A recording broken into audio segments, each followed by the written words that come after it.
Señora Presidenta, estamos listos. En el nombre de Dios y de la patria, damos inicio a esta sesión de la Comisión de Salud. ¿Tenemos cuenta, señor secretario? Efectivamente, señora Presidenta, se ha recibido un informe del señor Pedro Harris de la Biblioteca del Congreso, con quien envía un informe que solicitó esta comisión en materia de ensayos clínicos, que está siendo distribuido a ustedes con esta misma cuenta de hoy. Y también se recibió hoy día un comparado nuevo con las indicaciones presentadas por la señora Goich y los senadores señores Quintero y Girardi, al proyecto que está hoy día en primer lugar de la tabla, composición nutricional de los alimentos y bases de contratos administrativos, en lo relativo a incorporar la enfermedad celíaca y el gluten como su principal causante en las menciones y en la regulación contenidas en esas leyes. Esa es toda la cuenta. Quería hacer presente también a la comisión de que a esta sesión, para el segundo punto de la tabla, que es el ensayos clínicos, la moción de los senadores de la comisión sobre ensayos clínicos, se ha invitado a don Fernando Altermat, la señora Marcela Potán y don Sergio Ruiz. Dos de ellos ya están presentes en la sala de espera. Esa es toda la cuenta, presidente. Habría que contarles a nuestros invitados que vamos a partir primero por el proyecto de celíacos, que era lo que teníamos contemplado. Senador Chaguán. Sí, sería bueno que nos pudiera mandar, Fernando, el listado de proyectos que tenemos en esta comisión. ¿Sabe por qué? Porque, como decía anteriormente, el proyecto celíaco estaba antes en esta comisión y no lo habíamos puesto en trámite. Entonces, sería bueno que revisáramos todos los proyectos que están actualmente en tramitación, para aprovechando la diligente y gran liderazgo que hemos tenido con esta presidenta, que hemos logrado sacar una cantidad muy importante de proyectos, poder completar el año ojalá con todos los proyectos despachados, si son de fácil despacho, poder sacarlos rápido. Saben ustedes que en lo que va de la pandemia, la comisión ha celebrado 96 sesiones. Mire, Sí, hemos trabajado, pero además ayer se fue a ley la iniciativa respecto a los electrodependientes. Están muy contentos y agradecidos a la gente de las agrupaciones, y la semana pasada además terminó la tramitación un proyecto que presentamos también desde esta comisión. Sí. La senadora Fonber todavía no estaba, pero la presentamos también los 5, bien transversal, que la donación de órganos entre parientes por afinidad política. Sí. Que fue despachada de la Cámara en los mismos términos que habíamos aprobado nosotros. Así que eso, felicitaciones a todos por el trabajo de esta comisión. Muchas gracias. Hay un punto que ya quiero pedirles apoyo para poder oficiar. Tenemos una situación muy grave de contagio COVID en la Antártica. El único continente del planeta que se mantenía libre del virus. Y además tenemos ahí buena parte de la población, ¿no es cierto?, que está en la base lamentablemente contagiada. Entonces, yo quería oficiar desde la comisión, tanto a la Cancillería como al Ministro de Salud, para que se investigue aquí qué es lo que falló. O sea, nosotros deberíamos tener en eso protocolos que se cumplen con mucha rigurosidad. Estamos hablando de la Antártica, entonces que se haga una investigación acuciosa y que se expliciten cuáles fueron los motivos para que efectivamente el virus llegara al continente blanco. Hay que averiguar quién fue. Buenos días a todos. Buenos días, senador Girardi también. Preguntar la nómina de personas que viajaron. Eso, ¿les parece? Lo aprobamos por unanimidad. Y lo segundo que conversábamos antes de iniciar la sesión con el senador Chaguán, ¿quiere plantearlo usted? No, presidenta, dale. Sí. Sí, hay un proyecto que está en la tabla, para la tabla de la sala hace harto tiempo. Entonces le dejo la palabra para que haga usted la solicitud. Sí, presidenta, hay dos solicitudes. La primera es que tenemos un proyecto que firmamos todos los señores y señoras senadoras de esta comisión, que busca establecer una atención preferente para los niños, niñas y adolescentes que estén que estén institucionalizados o que están en los hogares colaboradores del Sename, del actual Sename, para horas psiquiátricas. Ese es un primer proyecto y ojalá podamos, está en la sala, está hace como 7 meses, un poquito más. Ya lo aprobamos en esta comisión en general. De hecho, se formó una comisión técnica para preparar la indicación para cuando llegara de vuelta, y la idea es que se apruebe en general para que vuelva a la comisión y poder sacarlo adelante con las indicaciones correspondientes. Primer tema. Y segundo, una preocupación respecto del Maule, Presidenta.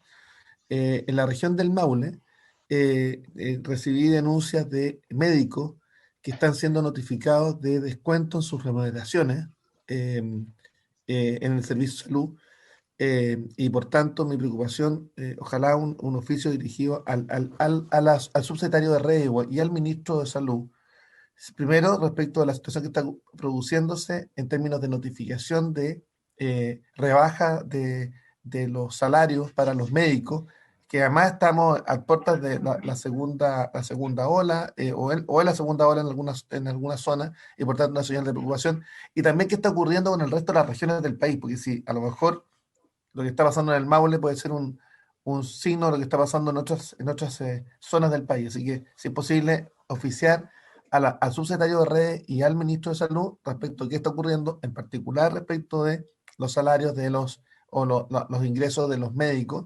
y si esta situación se está produciendo en otros servicios de salud del país. Aprobamos por unanimidad el oficio. Presidenta, ya que estamos en varios, en hora de incidente, ya que en la sala no nos dan hora de incidente, lo hacemos acá. El primer proyecto que propone el senador Chaguán, ¿es de su autoría? Sí. ¿Es de su autoría, senador? Sí, sí. Ah, ya. En segundo lugar, quiero decirle que en la séptima región con los médicos ocurre lo mismo que con los funcionarios del Senado. También se les ha descontado durante meses de su salario cierto porcentaje. Y todavía no lo podemos solucionar.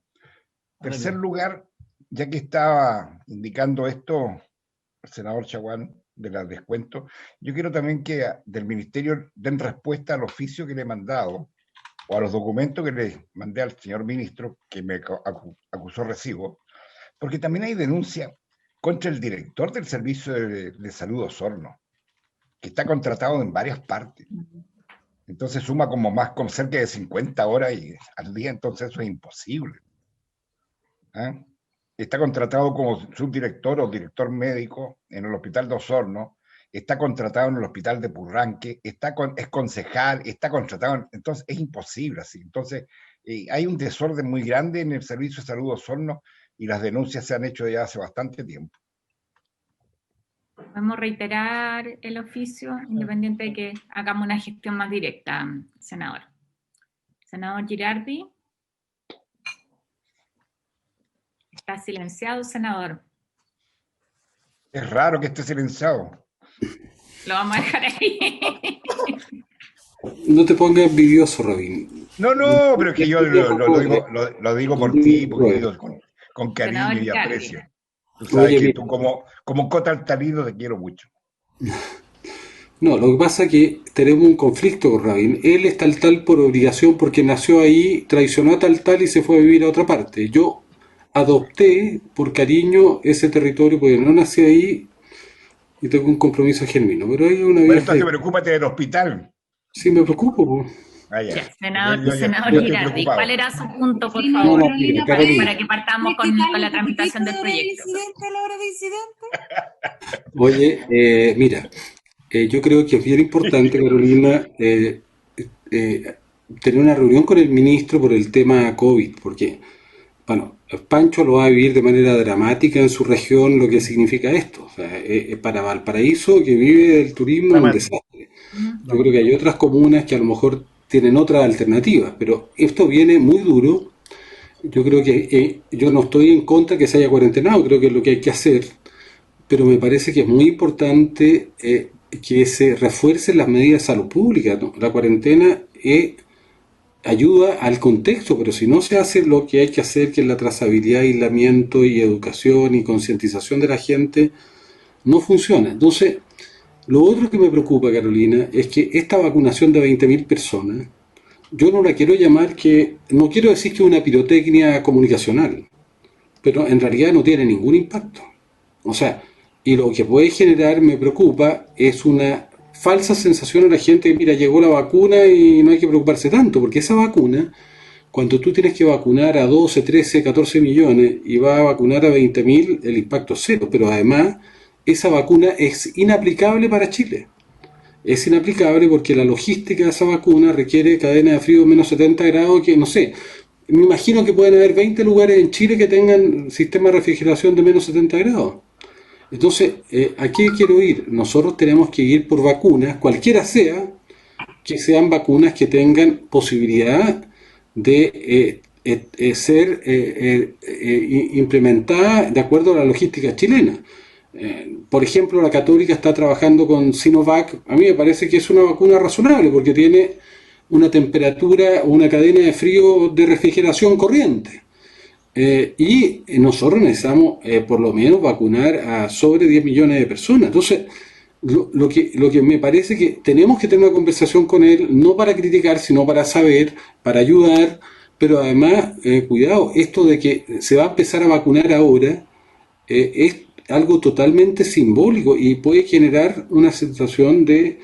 Pero además no podemos vacunar con esa vacuna porque es carísima, pero ya por último lo podríamos pagar, pero la logística es imposible. O sea, no vamos a llegar con eso a los consultorios populares, que, o sea, para obtener cobertura de vacunación como requerimos, se va a tener que ir a vacunar a todos los consultorios y van a tener que ir a vacunar a colegios, o sea, tenemos que tener una cadena de frío que sea viable. Entonces, yo pido eso. Lo segundo, Carola, te pido que podamos entablar el proyecto de, no para votarlo ni nada, sino para empezar a invitar a distintos personeros por el tema de los precios de los exámenes, porque ese es un tema que está pendiente, presentamos un proyecto de ley y yo creo que es importante que lo empecemos a ver.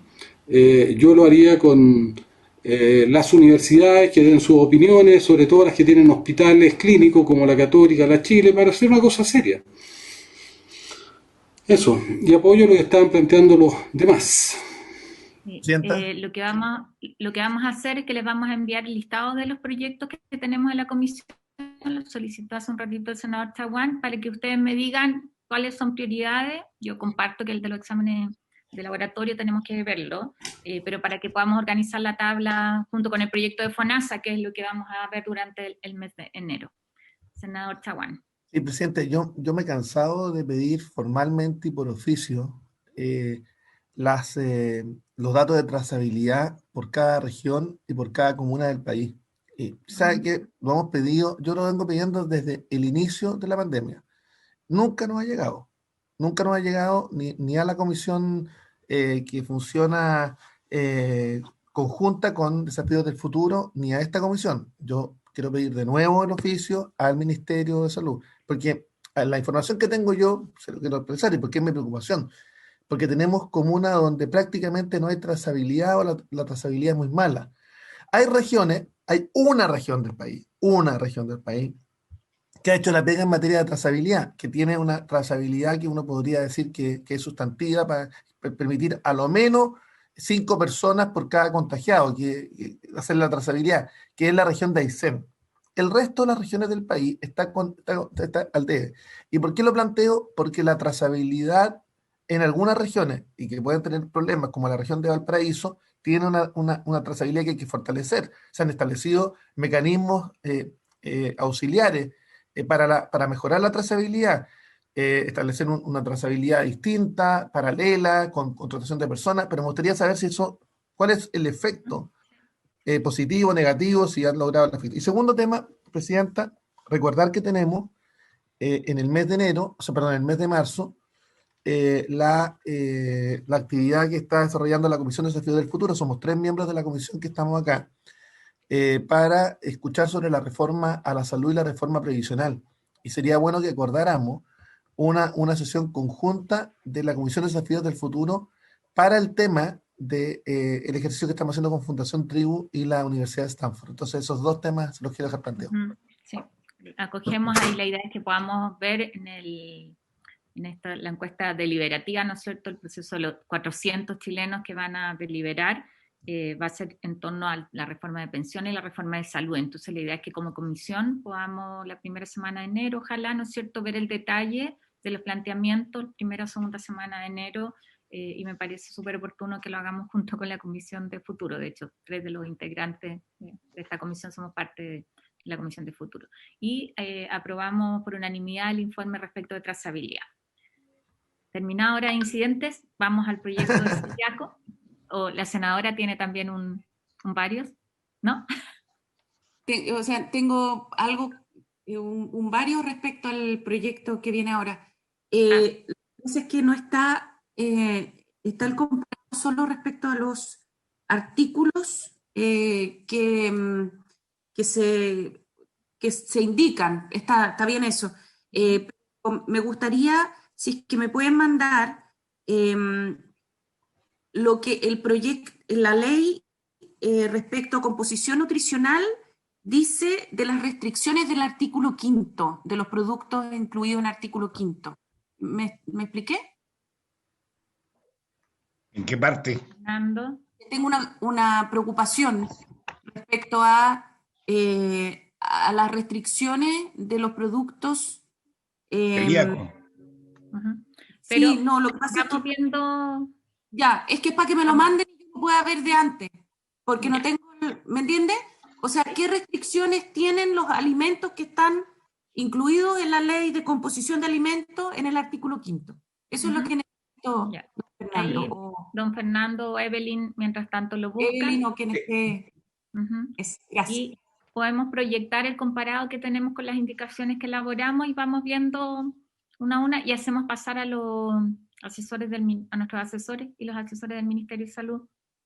Sí, y es posible, Fernando, que el texto del proyecto de ley que estaba presentado antes podamos tenerlo también a la vista para ver si podemos, del proyecto que estaba antes en esta comisión. ¿Cuál proyecto, senador? El proyecto que habíamos presentado, que es de mi autoría, que estaba en esta comisión hace como 5 años sobre el mismo tema. ¿Sobre ensayos? No, perdón, sobre celíaco. No, Es que la presidenta informó que se alteraba el orden de la tabla, de modo que se va a ver primero el segundo punto, que son los ensayos perfecto. clínicos. Sí, Para eso están los 3 invitados presentes. Sí, disculpe. Y vamos a ver, porque tenemos primer punto de la tabla, el tema de celíaco, ¿no? Sí, eso es lo que... Pero que vamos a ver primero. Cambiaste la tabla, Fernando. Sí, Fernando le cambió la tabla. ¿Perdón? No importa. A ver, pero le damos la bienvenida acá, tenemos a los invitados. Vamos a invertir en función porque teníamos 2 puntos en la tabla. Aquí saludamos a Fernando, a Sergio. Entiendo que ustedes vienen por el tema de ensayos clínicos, ¿no es cierto? Nos querían exponer lo que han trabajado. Y hay alguien más que viene por el mismo tema, ¿no es cierto? Son 3 personas, presidenta. Don Fernando Altermat, doña Marcela Potán y don Sergio Ruiz. Marcela no está. Marcela está... pero ¿Están sin los cámara, 3? ¿no? Estaba recién en la sala de espera. Sí, la doctora Portán está sin cámara. Claro. Aquí está, efectivamente. Entonces les propongo que los escuchemos primero y después, para no dilatar, esto básicamente lo que nos quieren mostrar es el resultado de un trabajo que han estado haciendo. Nos pidieron de hecho un tiempo, acuérdense que el proyecto de ensayos clínicos lo presentamos justamente a propuesta de varios académicos, ¿no es cierto?, investigadores de distintas universidades, de la red de universidades. Senadora von Berg. O Evelyn, ¿nos pueden mandar el comparado de ensayos clínicos al correo, por favor? Gracias. Muy bien. Ya, les damos entonces la palabra, no sé aquí, Sergio, Fernando, doctora. Gracias, senadora Goich. Sí, según lo que teníamos nosotros, habíamos conversado previamente, el orden iba a ser al principio yo, entiendo después el doctor Ruiz y finalmente la doctora Potán. Así es. Entonces, si me permite, entonces voy a comenzar. Si hay posibilidad de compartir pantalla para mostrar un par de diapositivas. Deberías poder hacerlo sin problema. Sí. Ok, gracias. ¿Se ve la pantalla? Sí, doctor, está clara. Muchísimas gracias. Ok. Bueno, buenos días. Primero que nada, nuevamente agradecer el que nos hayan recibido. Tal como dijo la senadora Goich, nuestra intención acá es complementar con alguna información adicional resultado del estudio y el análisis que hemos realizado en distintas universidades y en particular en la Universidad Católica sobre el impacto de la legislación vigente en el desarrollo de la investigación clínica en Chile. Mi nombre es Fernando Altermat, soy profesor asociado a la División de Anestesiología de la Escuela de Medicina y director del Centro de Investigación Clínica de la misma universidad. Esta es una diapositiva que lo que busca es mostrar el crecimiento que ha experimentado a nivel global el desarrollo de distintos productos de investigación en distintas áreas temáticas que van de diversas especialidades dentro de la medicina, como la oncología, el manejo del dolor, el uso de vacunas, que está tan en este minuto en boca de la opinión pública, enfermedades infecciosas, enfermedades del sistema nervioso central. Como ustedes pueden ver, ha habido un crecimiento sostenido a nivel global, particularmente en los últimos años. De hecho, ha experimentado una clara aceleración. Sin embargo, cuando nosotros vemos qué es lo que ha ocurrido con los ensayos clínicos específicamente en Chile, esta es información que hemos obtenido a través del Instituto de Salud Pública, y ustedes pueden ver que en los últimos 10 años, desde el 2010 al 2020, los ensayos clínicos con fármacos autorizados por el Instituto de Salud Pública se han mantenido relativamente estables e incluso con una discreta tendencia a la disminución de alrededor de un 20% en relación a lo que habíamos visto desde los primeros años, ¿ya? Nuestra intención en esto es de alguna manera mostrar a ustedes esta información y para posteriormente poder hacer un análisis de cuáles podrían ser las causas que están asociadas a varios cuerpos legislativos que pudiesen tener alguna influencia en esto. En Chile, por ende, actualmente, y a diferencia del resto del mundo, la tendencia a la realización de los ensayos clínicos ha sido hacia el estancamiento en términos generales. No hemos crecido igual que el resto del mundo.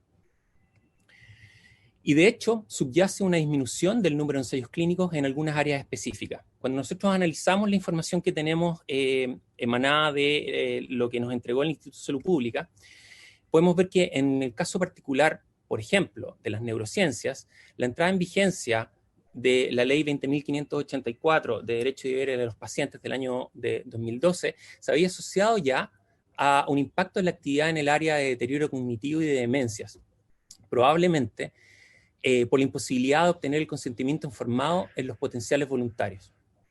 Este efecto fue incluso anterior al que con posterioridad observamos asociado a la Ley 20.850, promulgada el año 2015. Esto es un gráfico en el cual, nuevamente, con información del Instituto de Salud Pública, podemos ver cuál ha sido la progresión entre el año 2006 y el año 2019 de ensayos clínicos autorizados por el ISP en el área de salud mental. Y ustedes pueden ver que ha habido una disminución sostenida, que es mucho más dramática que la curva esencialmente plana que les mostré inicialmente. El doctor Ruiz se va a referir con más detalle a este fenómeno. Sin embargo, esto no es solo observable en las áreas de salud mental o neurociencias, sino que también otras áreas han sido muy afectadas, como por ejemplo las de enfermedades crónicas, cardiología, inmunología clínica, reumatología, diabetes, por nombrar algunas. Incluso ha habido una disminución significativa de los estudios asociados a enfermedades infecciosas a lo largo de estos 10 años. ¿Ya? Todas ellas son áreas que son muy relevantes desde el punto de vista de la salud pública de nuestro país. Por ende, si les vuelvo a mostrar la curva de los ensayos clínicos autorizados en el último decenio y hacemos un desglose por la información, lo que les pretendo mostrar acá es la curva naranja, la información que ustedes ya manejan, y en la curva azul, por ejemplo, el aumento significativo que ha habido en áreas específicas, como por ejemplo oncología, que ha sido el área en la cual se explica la mayor cantidad de estudios en el último tiempo, con por complemento la disminución significativa de las otras áreas que les mencioné anteriormente. Y menciono como un punto especial en el último año la aparición, obviamente, de estudios relacionados con el diagnóstico, principalmente con el tratamiento y la prevención de infección por SARS-CoV-2, que en el último año ha explicado un aumento significativo del número de estudios en el área de enfermedades infecciosas, pero que finalmente dan cuenta que el número total de estudios del 2020, en términos generales, de 80, pasa alrededor de 64 estudios, ¿ya? Por ende, como podemos ver, hay un aumento significativo en la proporción de los ensayos clínicos del área oncológica, pero esto es en desmedro de otras áreas terapéuticas. Lo que a nosotros como investigadores, como clínicos, que finalmente aplicamos este conocimiento, estas nuevas terapias, nos gustaría ver es que hubiese un crecimiento sostenido en todas las áreas, como por ejemplo en enfermedades crónicas, ya sea en el área cardiovascular, inmunorreumato, neurociencias o infectología. Y esto, evidentemente, nos genera una disonancia con los objetivos estratégicos definidos por la Estrategia Nacional de Salud para los Objetivos Sanitarios de la década 2011-2020, en donde obviamente el área oncológica, el cáncer, es tremendamente relevante, pero también las enfermedades degenerativas asociadas al envejecimiento y las enfermedades crónicas y no transmisibles. Esto, para terminar, es tremendamente relevante para nosotros porque tiene una directa relación con el aprendizaje que nos ha dejado hasta ahora la pandemia. Lo primero es la importancia de la investigación y el desarrollo de las áreas biomédicas, especialmente la investigación clínica. Como nunca, a nivel mundial, hemos sido espectadores y también protagonistas de la manera en la cual se han desarrollado terapias para poder buscar controlar la pandemia en un tiempo que nunca antes en la historia de la humanidad habíamos visto. Por otro lado, esto se asocia a esta unión, esta asociatividad público-privada que de alguna manera es tan relevante y ha sido un círculo virtuoso a nivel mundial y a nivel nacional, para poder resolver estos problemas de salud de la población. Por lo tanto, nuestra invitación es que podamos, en las siguientes presentaciones, analizar un poco mejor las razones de este estancamiento observado en los últimos años. Muchísimas gracias. Gracias, Fernando. Sigue entonces Sergio. Muchas gracias, senadora. Si entiendo bien, la doctora Potán me parece que tenía que retirarse antes, entonces si es así, yo no tengo ningún problema en presentar después de ella. Quizá ella me podría guiar al respecto. Si no, yo encantada de presentar ahora. Estás silenciada. ¿No hay problema, Sergio? No, para nada, adelante. Para nada, adelante. Ok, bien. Ok, voy a compartir pantalla. Déjenme ver.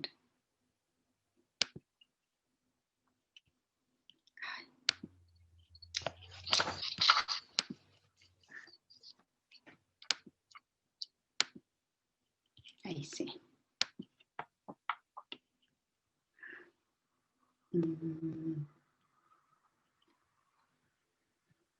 Uy, no puedo compartir en este momento, no sé por qué.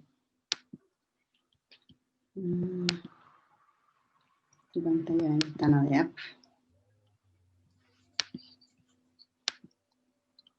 Uy.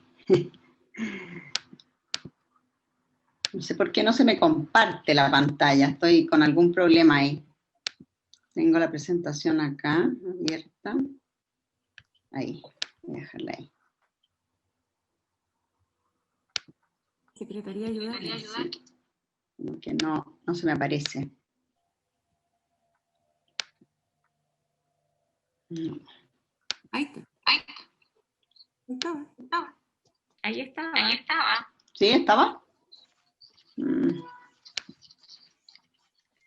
A ver, dice, si la envío, no sé por qué no se puede compartir. Estoy con algún problema. Recién había aparecido. ¿Sí? A ver. No sé. No. ¿Prefiere enviarlo al correo de la comisión? Sí, lo envié. Ah. Así que si alguno de ustedes la puede subir, Aula. porque por alguna razón no me permite verlo. No sé por qué en esta ocasión. Tamañoso esto. Si no, se la envío a Fernando. ¿Sí? Pero ya la enviaste, ¿no? ¿El correo? La envié al correo del Senado, sí. Si quieres, me la puedes mandar, Marcela. Te la mando, sí, te la mando, Fernando.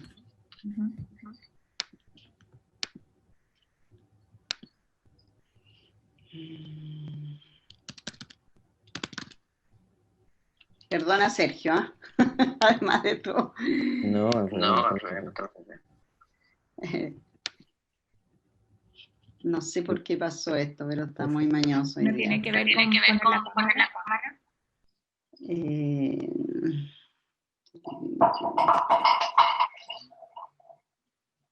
Pero Fernando la va a poder compartir probablemente, porque puedo hacerlo recién, ¿no? Si quieres, dale, Sergio, mientras yo logro arreglar Bueno, esto. ¿Te parece? es una opción, Dale. encantado. Sí, dale nomás. Voy yo a tratar de compartir la pantalla, entonces, a ver si funciona bien. ¿Lo ven, no? Bueno, muchas gracias de nuevo por la invitación. Gracias, senadora Goch, por la introducción. Mi nombre es Sergio Ruiz.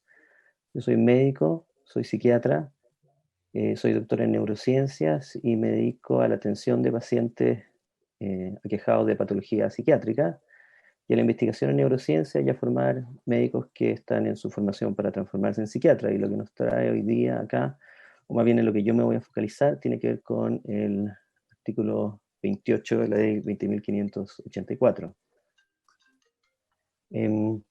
Que, como ustedes saben mejor que yo, regula los derechos y deberes que tienen las personas en relación con acciones vinculadas a su atención en salud.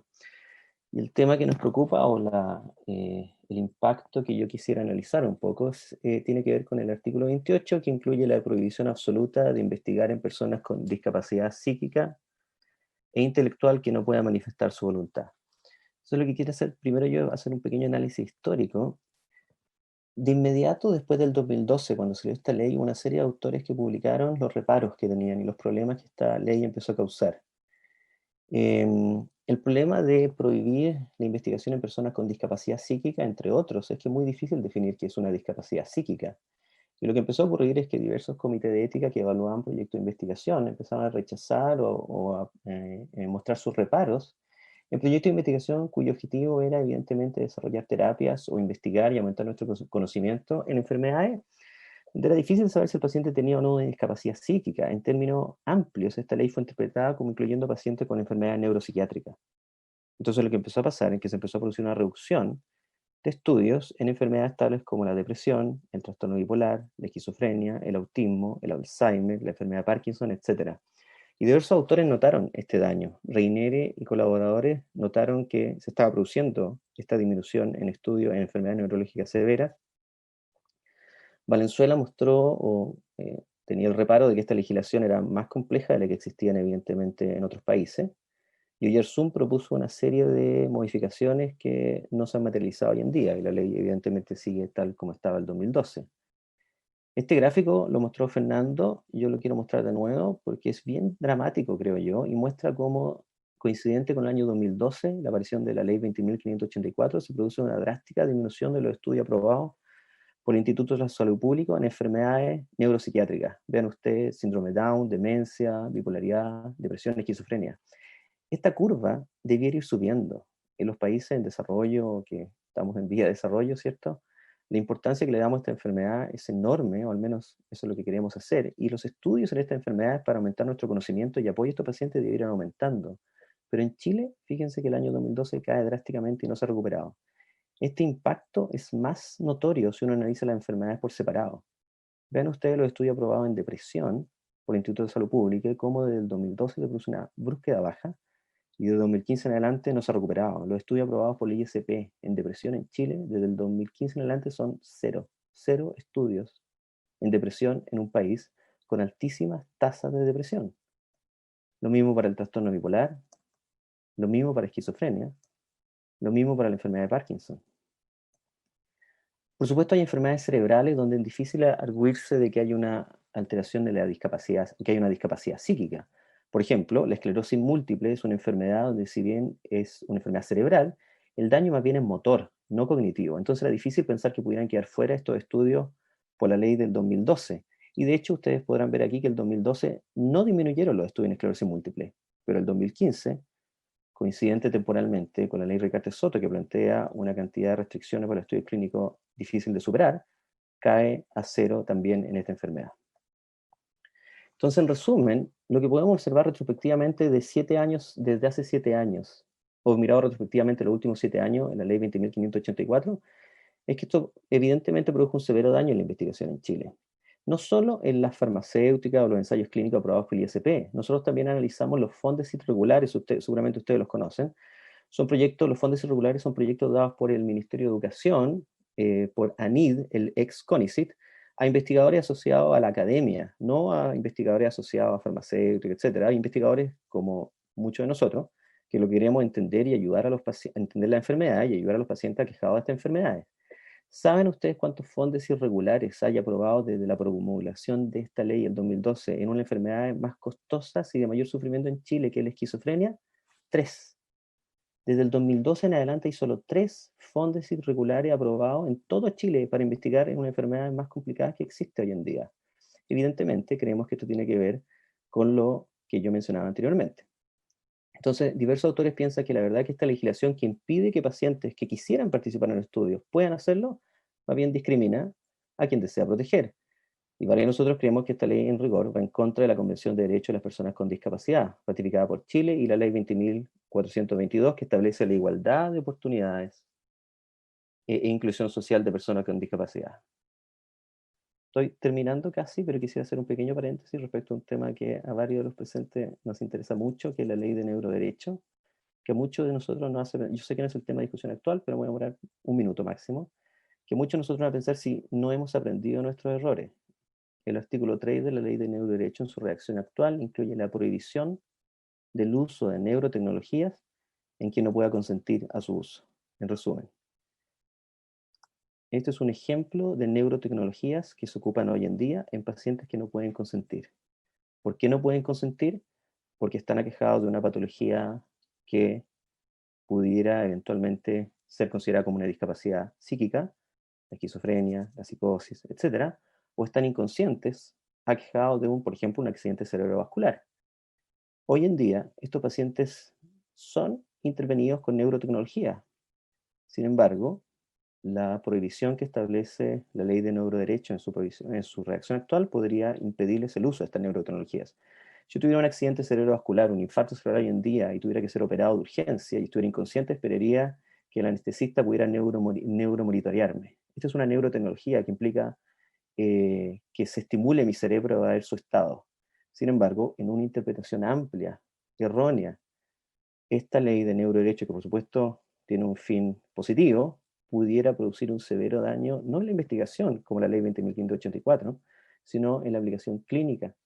Esto que suena ominoso, la verdad que a mí me parece que no es tan extraño pensarlo si pensamos en el efecto que tuvo la ley 20.584, que es lo que yo traté de mostrarle hace un minuto.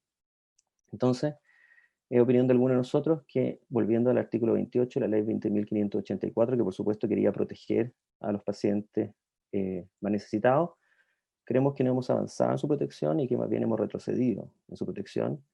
Creemos, como mencionaba el doctor Alterman, que esto va en contra de los objetivos sanitarios chilenos, donde evidentemente se pone prioridad a enfermedades de alto costo económico y de alto sufrimiento, con la enfermedad neuropsiquiátrica que yo mencioné, o enfermedades asociadas al envejecimiento. Chile tiene un porcentaje altísimo de depresión. Hay estudios que muestran que casi el 20% de la población chilena en algún momento va a tener síntomas depresivos importantes, pero somos el país que no investiga en depresión desde el 2012, lo que evidentemente es un sinsentido. Y creemos que evidentemente esta ley, en vez de proteger, ha excluido a pacientes más vulnerables. Entonces, por eso estamos muy interesados en que se pueda legislar al respecto. Eso es lo que quería presentarle. Muchas gracias.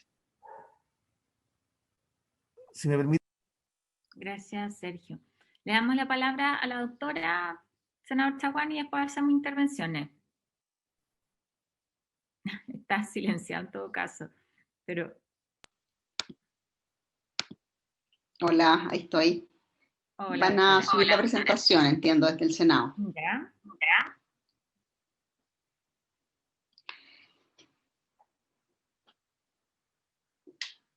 Bueno, esto, ahí está, muchas gracias. Le voy a ir pidiendo que me vaya pasando las diapositivas, por favor. Evelyn, ¿no?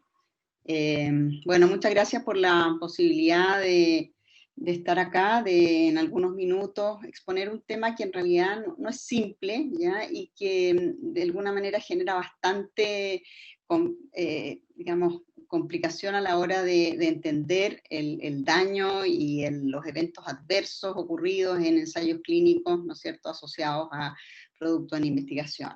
Yo soy pediatra, infectóloga, y trabajo hace muchos años en el Comité Consultivo de Inmunizaciones de la Sociedad Chilena de Infectología, y tengo bastante experiencia en investigación, y actualmente estoy participando en el proyecto de vacuna COVID en la Universidad Católica. La primera, por favor. Para partir, quisiera, no sé si me puede pasar la primera diapositiva, o puedo hacer, yes. Algunos conceptos un poco para poder expresarme mejor. Un evento adverso hoy día es considerado, y es bueno entender los términos porque no todo es sinónimo, ¿no es cierto? Un evento adverso es cualquier situación médica negativa que ocurre después del uso de una vacuna, medicamento, dispositivo, pero que no necesariamente está relacionado con esto. Entonces, pues, esto puede ser un síntoma, una manifestación de laboratorio, etcétera. Voy a entrar en más detalle, así que solo dejarles eso. En cambio, una reacción adversa en general es un término que se refiere más a una condición, de nuevo, médica negativa que está asociada a un producto farmacéutico. Por ejemplo, para una vacuna sería el dolor en el sitio de inyección, ¿no es cierto?, que es como bastante obvio que hay una asociación. O para un fármaco podría ser una reacción alérgica inmediata, o una gastritis, por ejemplo, por aspirina.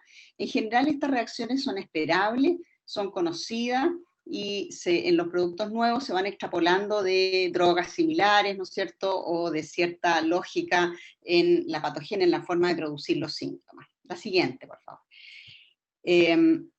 Por otro lado, el término asociación causal es bien importante tenerlo bien definido, digamos, y habla de una relación causa-efecto, ¿ya?, entre una intervención, que puede ser una vacuna, un dispositivo, un medicamento, y la condición médica observada, sin que existan otros factores, ¿no es cierto?, que hayan interferido. Por ejemplo, en el estudio de de Pfizer, recién leía que se había manifestado un paciente con una mielitis transversa, pero que finalmente ese paciente no había tenido un diagnóstico de esclerosis múltiple, no se había hecho el diagnóstico, de raíz del estudio clínico sí se hizo el diagnóstico. Entonces, ahí se confunde un poco, ¿no es cierto?, esta situación en un paciente que tiene una patología de base, pero ahí hay, ¿no es cierto?, que considerar esta otra condición previa de la persona.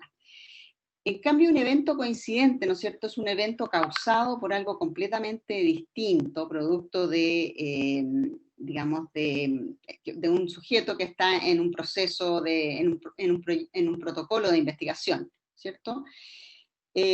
Y solo recordar que la farmacovigilancia, que es un tema relevante, ¿no es cierto?, es la ciencia que tiene que ver con la detección, la evaluación y el entendimiento y también la comunicación de los eventos adversos, en específico en inmunización y medicamentos también, o también a problemas relacionados con el proceso de vacunación, por ejemplo, errores, ¿no es cierto?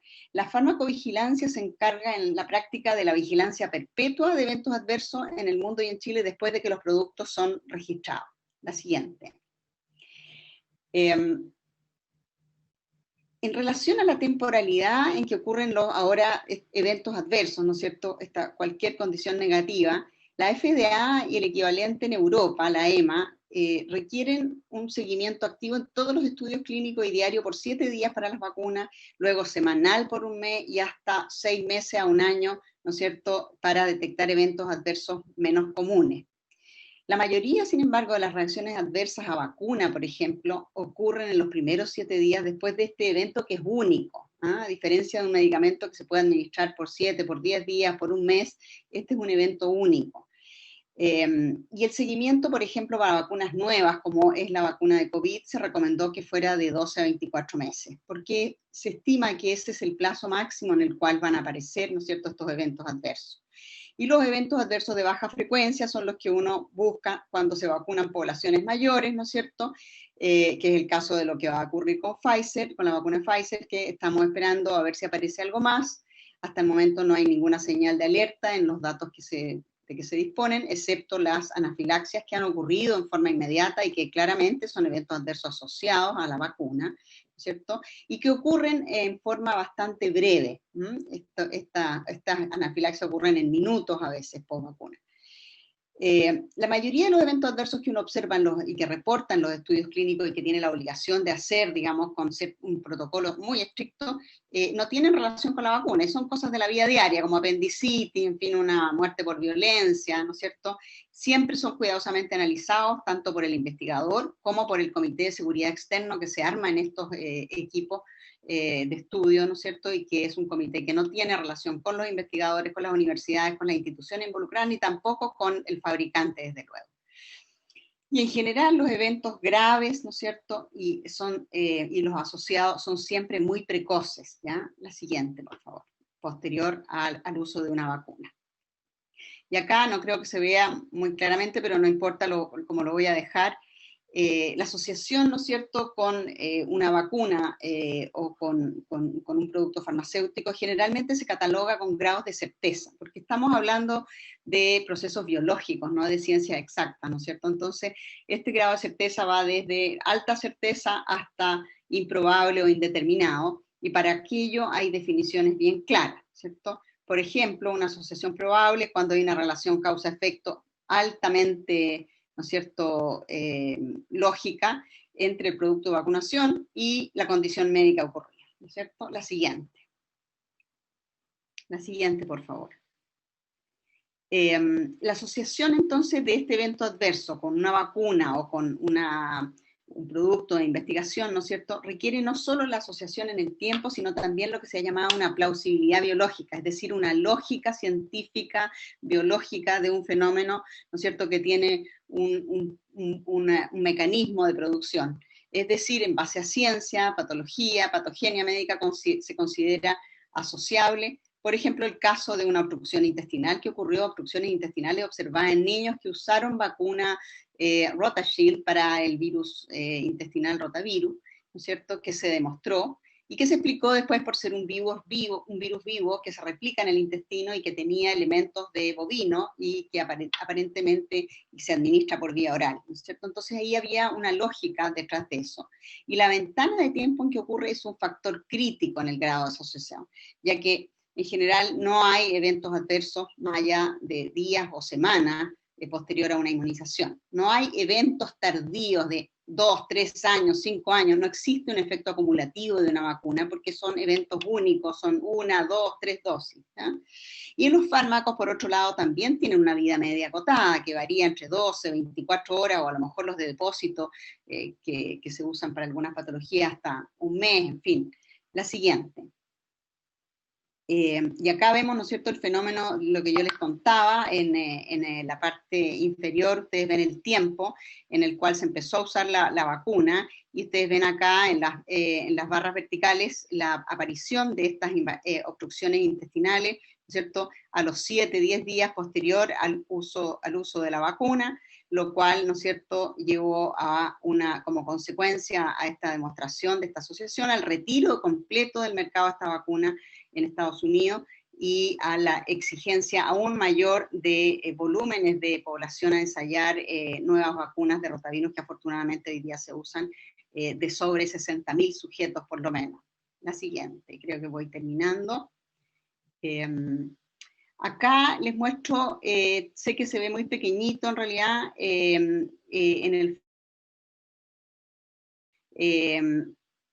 de cómo los sistemas de compensación de daño asociados a vacunas en Estados Unidos, en Canadá, y un análisis también de la colaboración Brighton, que es la que tiene definidos los criterios de asociabilidad de una vacuna con un evento adverso. Ustedes verán, no creo que lo vean muy bien, pero sí con un poquito de aumento probablemente a la derecha ustedes ven que son reacciones que aparecen hasta 24 horas, 42 días, muchas gracias, 42 días, se fijan, son situaciones bastante precoces, y estos son los criterios que se utilizan para compensar económicamente a las personas que quedan con alguna secuela o consecuencia mayor de estas distintas vacunas que aparecen ¿no es cierto?, que se usan en los niños y en adultos.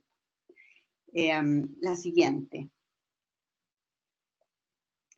Así que para ir terminando y respetar los tiempos que nos dieron, solo recordar que el análisis de seguridad de un producto farmacéutico, una vacuna, es un elemento esencial en el desarrollo y está fuertemente regulado durante todo su ciclo. El ciclo preclínico, ¿no es cierto?, en animales de experimentación, los fases 1, 2 y 3 clínica, y desde luego posterior al registro, como yo les decía, es una vigilancia perpetua que se realiza de cualquier señal de inseguridad que pueda aparecer cuando se vacunan poblaciones mayores.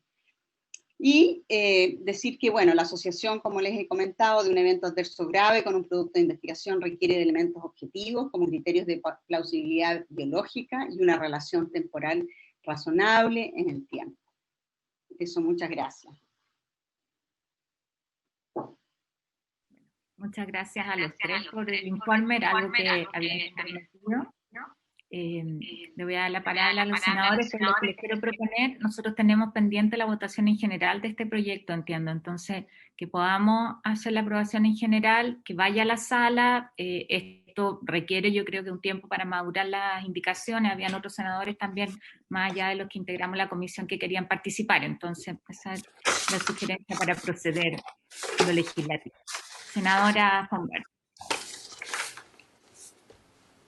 Gracias, Presidenta. Yo me vengo integrando a la comisión hace un tiempo y no sé si quizás esto ustedes ya lo habían conversado con los doctores que hoy día están acá presentes en la presentación.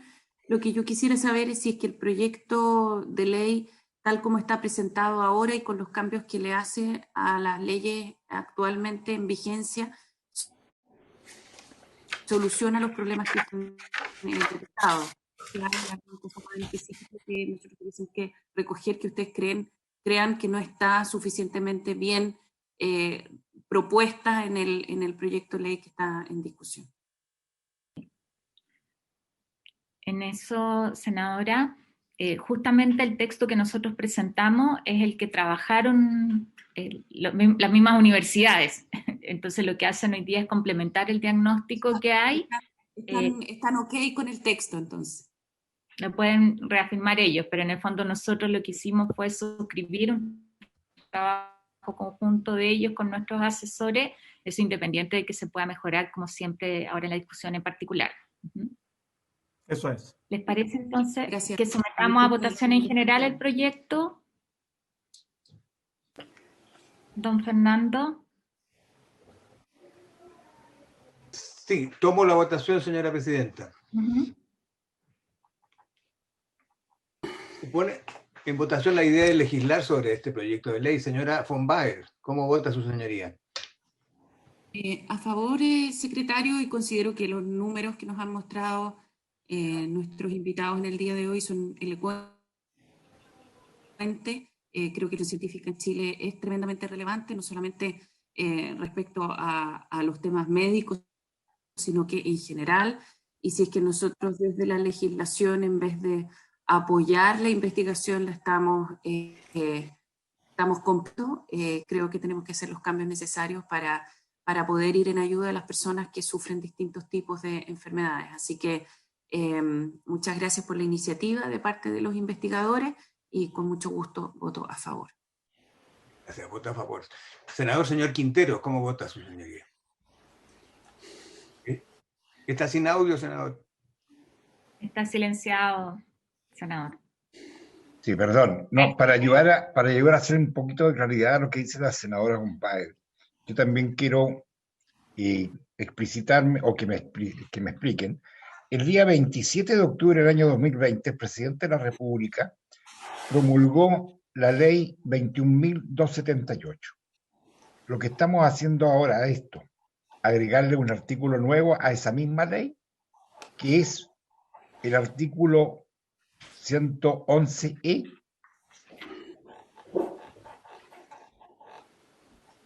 Porque tengo acá el proyecto firmado por el presidente, el 27 de octubre.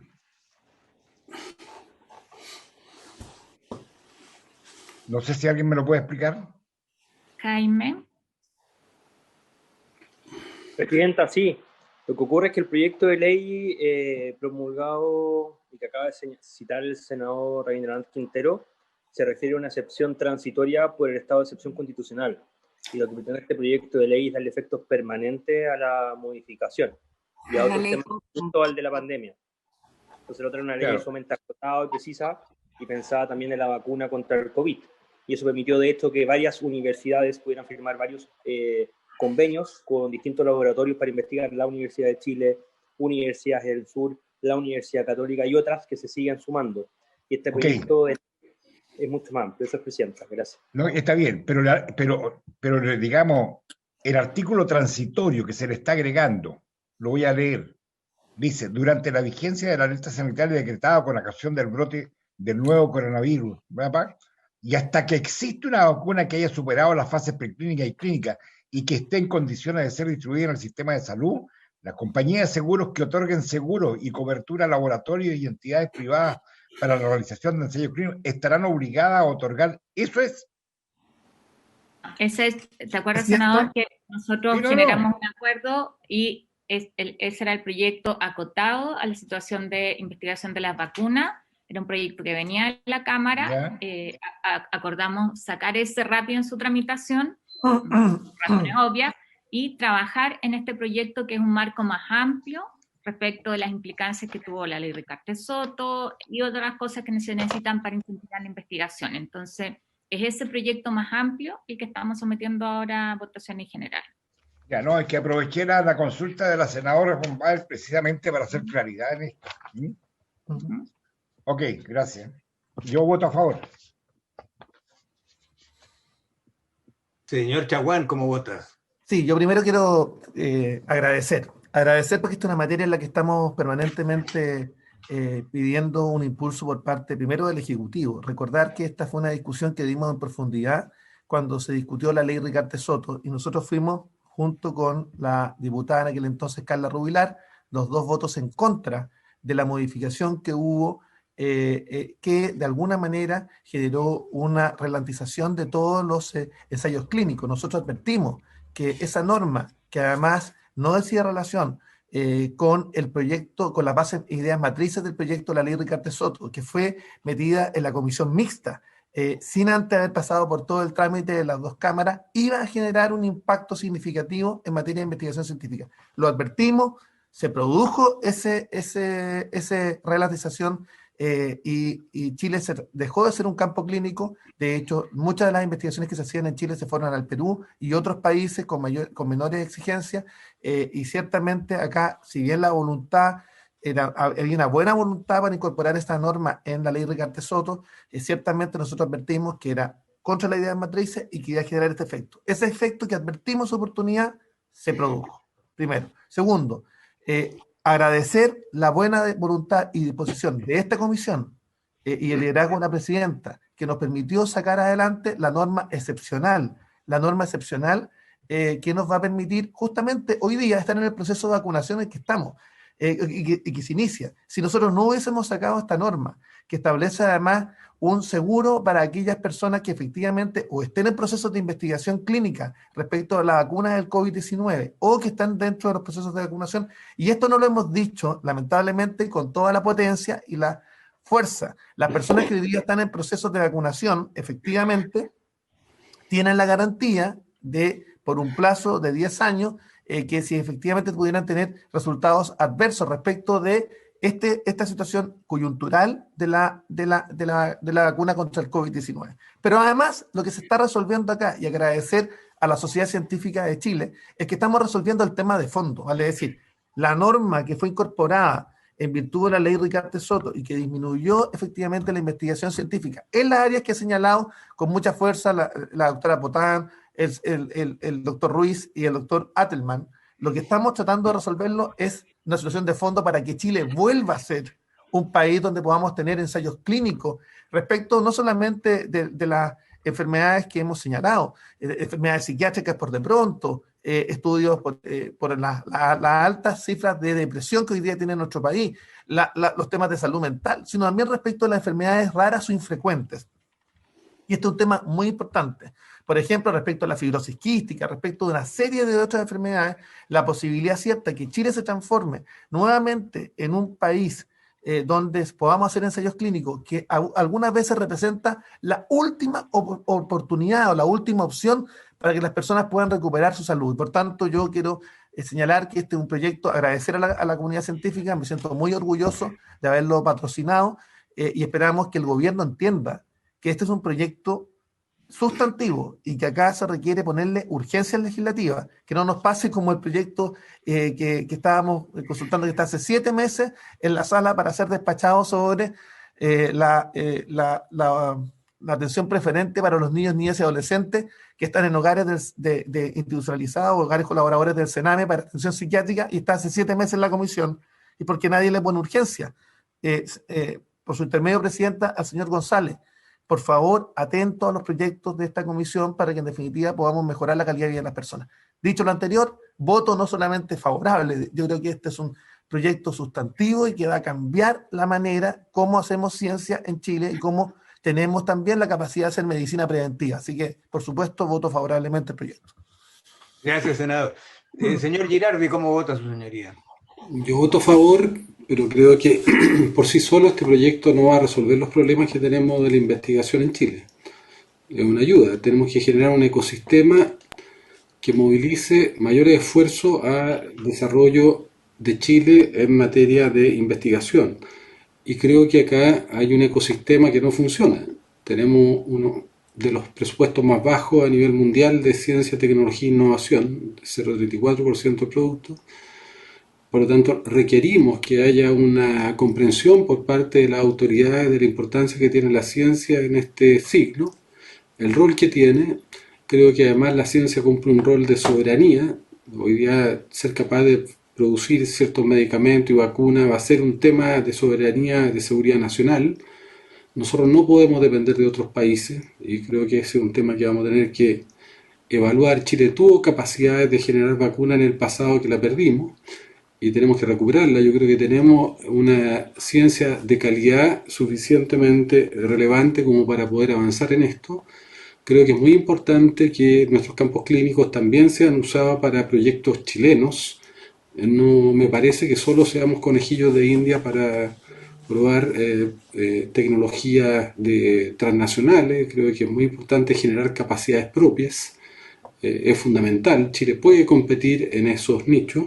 Y también yo creo que tenemos que tener un cambio, y lo hemos discutido en la Comisión de Futuro muchas veces, tenemos que generar cambio en los incentivos. Hoy día las universidades no tienen incentivos para hacer transferencias ni para hacer patentes. Las universidades más bien están guiadas por un incentivo que yo pienso que está mal establecido, que tiene que ver fundamentalmente con las publicaciones y con la docencia.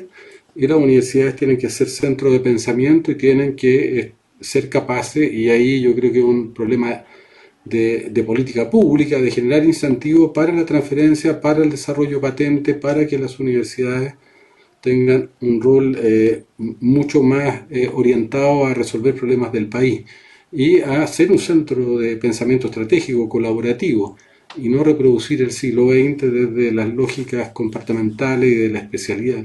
Y por último, yo creo que lo que nosotros tenemos que hacer es poner un foco también en la investigación científica en aquellas áreas donde Chile tiene vocaciones que son vocaciones territoriales únicas, que son muchas, y además en áreas donde tenemos que tener suficiencia y autonomía. Hay temas que a lo mejor no tenemos una vocación particular, como es la energía solar, como el tema del hidrógeno, como el tema de la agricultura y muchos otros, pero sí tenemos una responsabilidad de soberanía y seguridad nacional, como el desarrollo de vacunas, como el desarrollo de satélites, como el desarrollo de inteligencia artificial, que en eso nosotros tenemos que tener capacidades propias. Entonces yo voto a favor, pero creo que tenemos que avanzar integralmente en una política que ponga a Chile como un país que puede generar un liderazgo, por lo menos en la región, en materia del desarrollo científico y tecnológico. Gracias, vota a favor. Señora Presidenta, ¿cómo vota su señoría?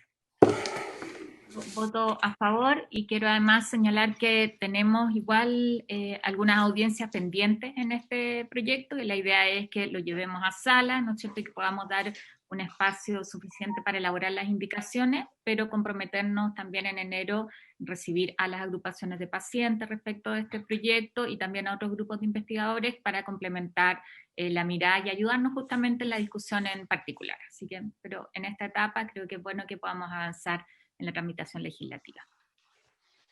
Se han emitido 5 votos a favor de la idea de legislar, de modo que el proyecto queda aprobado en general, señores senadores. Aprobado en general, entonces. Agradecerle, Fernando, Sergio, y estamos en contacto. La doctora se tuvo que despedir ya. Y le vamos a dar la palabra, quedan liberados, Fernando y Sergio, por si acaso. Le vamos a dar la palabra a Jaime, que quería hacernos un planteamiento sobre otro tema. Muchas gracias por la invitación. Hasta luego. Presidenta, muchas gracias. A lo mejor el doctor Jorge Acosta se podrá referir al mismo, ya que él fue jefe de gabinete del subsecretario de redes asistenciales, Jorge, si lo tiene bien, Presidenta. Sí, muchas gracias. Muchas gracias, Presidenta. Muchas gracias, Jaime. Era poder contarles sobre la solicitud de poder evaluar en esta comisión, cuando usted lo tenga bien, Presidenta, el boletín 13.731-11 del proyecto de ley que se inició por moción de los senadores presentes en esta comisión, la presidenta Goich, el senador Chaguán, la senadora von Baer, el senador Girardi y el senador Quintero, que interpreta el artículo 36 de la ley 20.799. A modo de resumen, recordar que el año 2013, la Contralor General de la República, a través del informe final número 55 de dicho año, observó gastos en personal, servicios y consumos ejecutados en el Hospital San Borja Arriarán entre los años 2011 y 2013 por un total de 290 millones de pesos. La observación consistía básicamente en que se entregaron servicios de alimentación para el personal que no estaban autorizados por ley en dicha época. A propósito de esto, el Congreso Nacional emitió la ley 20.799 del año 2014, que en su artículo 36 entregaba, entre otras razones, ¿cierto?, las facultades para que tanto los establecimientos de salud y con posterioridad en una reforma que se hizo el año 2017, también los servicios de salud pudieran entregar servicios de alimentación tanto a los funcionarios de planta como a los funcionarios de contrata. Hay que recordar que esto se hizo en el contexto de la ley, ¿cierto?, de reajuste del sector público de dicho año. Esto sin duda que vino a solucionar una situación bastante, digamos, compleja en los beneficios que se le entregaban a los funcionarios, ¿cierto?, a través de la alimentación que se les entregaba en los hospitales y en los servicios de salud, pero lamentablemente lo que originó esto, que fue este informe final de la Contraloría del 2013, no estuvo considerado en la ley original ni tampoco en su modificación del año 2017, por lo que el juicio de cuentas contra los funcionarios que administraban el Hospital San Borja Arriarán se ha mantenido, y por lo tanto la moción de esta modificación de este proyecto de ley, que tiene un artículo único que paso a leer inmediatamente, de los senadores presentes hoy en esta comisión, justamente viene a corregir y a entregar, ¿cierto?, la aplicación y la interpretación retroactiva de la ley 20.799, específicamente en el artículo 36. En 3 párrafos, lo que dice el artículo único es que se declara, interpretando lo dispuesto en los incisos anteriores, que estos beneficios se han debido aplicar igualmente a los funcionarios de planta y de contrata que se desempeñaban en los establecimientos y servicios a los que se refiere este artículo con anterioridad a la entrada en vigencia de la presente ley. Con esto, no solamente se resuelve, digamos, la desigualdad de la aplicación de la norma, sino que también se protege, ¿cierto?, a estos funcionarios que estaban entregando un beneficio a otros funcionarios que ya están autorizados por la ley, y por lo tanto se puede terminar con ese juicio de cuentas. Solamente quiero reiterar que esta es una moción de los senadores que además están presentes en esta comisión, y por lo tanto sería muy importante, señora presidenta, si pudieran evaluar, poder ponerlo en tabla en algún momento, quizás en una votación de fácil despacho, porque obviamente me imagino yo que puede haber acuerdo de todos los senadores presentes. Muchas gracias, presidenta. ¿Presidenta? senador Chaguán. Sí, yo soy autor de la ley y la patrocinamos todos los señores y señoras senadoras que están hoy día en esta comisión. Y esto es porque se están comenzando a hacer juicios de cuenta a los directores de hospital y directores de servicios por la alimentación que le daban a los funcionarios de planta y a contrata. Entonces, me parece insólito que finalmente la alimentación que los hospitales le daban a sus funcionarios de la salud finalmente termine en juicios de cuenta a los directores de hospital. O sea, eso está ampliamente masificado. Partió en el San Borja Ariarán, pero ahora se está masificando a todos los hospitales. Entonces acá es un problema de criterio, porque que un trabajador de la salud, un funcionario de la salud, reciba la alimentación del hospital, me parece a mí que es lo mínimo. Para eso existen justamente los casinos que distribuyen la alimentación, y es la alimentación del personal. Acá no estamos hablando de otro tipo de gasto de alimentación, de representación, no, estamos hablando del personal de la salud que está en la primera línea enfrentando la pandemia y que está haciendo la pega permanentemente en los hospitales. Entonces yo les pido, Presidenta, si es posible, porque esto ya se levantó, partió de San Borja Ariarán, ya está en el juicio de cuentas, o sea, pasó con toda la fase de investigación, está en la última fase ya que la persona está cobrando, imagínense, la alimentación de todo el personal. Bueno, esto se está empezando a reproducir en todos los demás hospitales del país y por las contralorías regionales. Entonces yo le quiero pedir, si es posible, que eso lo podamos despachar rápidamente. Sí, lo ponemos como primer punto a la tabla de la siguiente sesión. Nos quedan 10 minutos de esta sesión, entonces les quiero proponer que dejemos hasta acá y que partamos la próxima viendo el comparado celíaco. Aprovechan además quienes no vieron la indicación, en particular el senador Chaguán, senadora, como de revisarla y ver si hay algún otro punto, ¿ya? Habiéndose cumplido el objeto de la sesión, nos vemos más ratito. Carola, ¿está ahí en Santiago o está ahí en Valpo? La grabación se ha detenido. Voy